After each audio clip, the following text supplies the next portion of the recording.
Joe Biden should not be on the picket line. He should be on the southern border working to close our southern border because it is unsafe, wide open, and insecure.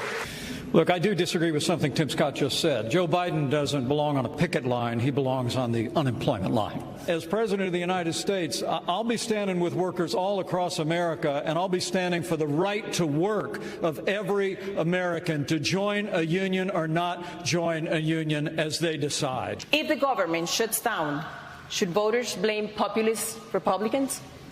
Voters should blame everybody who's in Washington, D.C. Where's Joe Biden? He's completely missing in action from leadership. And you know who else is missing in action?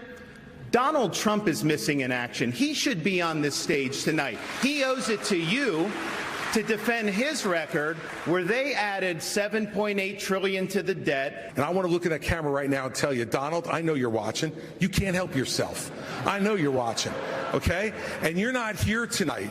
Not because of polls and not because of your indictments. You're not here tonight because you're afraid of being on this stage and defending your record. You're ducking these things. And let me tell you what's going to happen. You keep doing that, no one up here is going to call you Donald Trump anymore. We're going to call you Donald Duck. You have said slaves develop skills in spite of slavery, not because of it. But many are still hurt.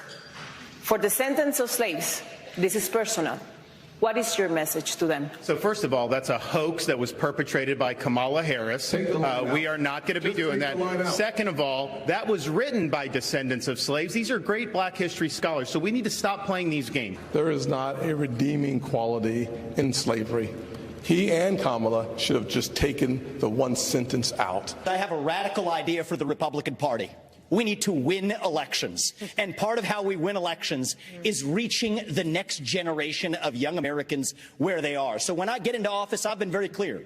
Kids under the age of 16 should not be using addictive social media. This is infuriating because TikTok is one of the most dangerous social media apps that we could have. And what you've got, I honestly, every time I hear you, I feel a little bit dumber for what you say. You've gone and you've helped China make medicines in China, not America.